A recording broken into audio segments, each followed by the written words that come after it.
শিৱসাগৰ জিলাবাসী তথা উজনি অসমবাসীৰ বাবে এটা ভাল খবৰ সেয়া হৈছে যে মুখ্যমন্ত্ৰী ডক্টৰ হিমন্ত বিশ্ব শৰ্মাই বিগত সময়ছোৱাত দিয়া প্ৰতিশ্ৰুতি অনুসৰি শিৱসাগৰ জিলাৰ ডিমৌ সমষ্টিৰ ইকৰাণীত নিৰ্মাণ কাৰ্য চলি আছে। শিৱসাগৰ চিকিৎসা মহাবিদ্যালয়ৰ কাম কাজ পূৰ্ণগতিত চলি আছে আৰু সমান্তৰালকৈ মই দেখুৱাব বিচাৰিছোঁ যে ইয়াত এখন কৰ্কট চিকিৎসালয়ৰো কাম পূৰ্ণগতিত চলি আছে।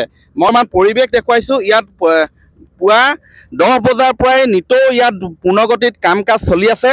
আৰু এটা কথা উল্লেখযোগ্য যে বিগত বৰ্ষৰ আজিৰ দিনটোতে প্ৰধানমন্ত্ৰী নৰেন্দ্ৰ মোদীয়ে যোৰহাটৰ মেটেলিত যি বিশাল জনসভা হৈছিলে তাৰ পৰাই ভাৰ্চুৱেলি ইয়াত এই শিৱসাগৰ চিকিৎসা মহাবিদ্যালয়ৰ আধাৰশিলা স্থাপন কৰিছিলে। আৰু তাৰ পিছত মই বৰ্তমানৰ দৃশ্য দেখুৱাইছোঁ। পূৰ্ণগতিত ইয়াত কাম কাজ চলি আছে।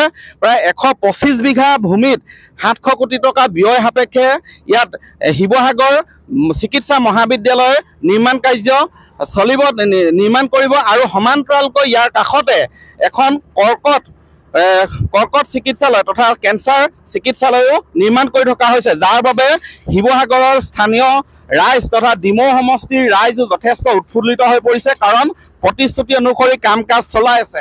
স্থানীয় লোক আছে, কি ক'ব? নমস্কাৰ। আমাৰ ইয়াত এখন মেডিকেল কলেজ বনি আছে, লগতে এখন কেঞ্চাৰ কলেজো বনি আছে।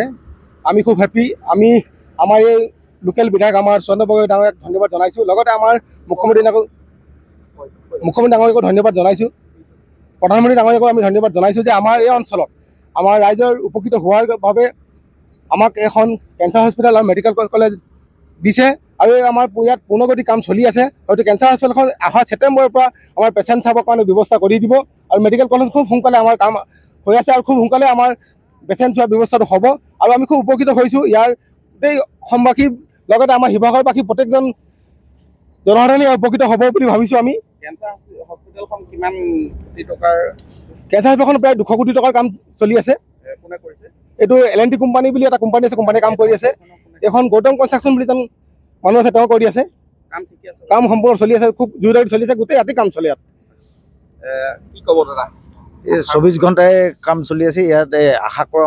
আশা কৰাই নাছিলোঁ এনেকৈ আমাৰ ইয়াত যে ইমান এটা ভাল এটা প্ৰজেক্ট হ'ব আমি ভবা নাছিলোঁ। মই নৰেন্দ্ৰ মোদী ডাঙৰীয়াক আমি ধন্যবাদ জনাইছোঁ, তথা মুখ্যমন্ত্ৰী ডাঙৰীয়াকো আমি ধন্যবাদ জনাইছোঁ। আমাৰ লোকেল MLA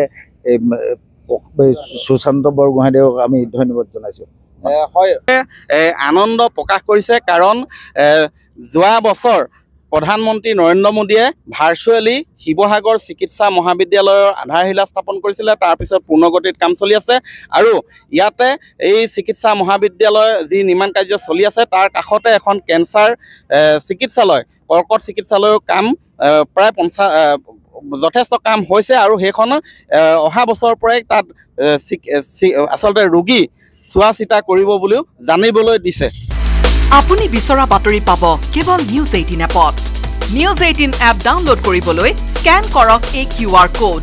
গুগল প্লে ষ্টৰতো পাব এই নিউজ 18 এপ।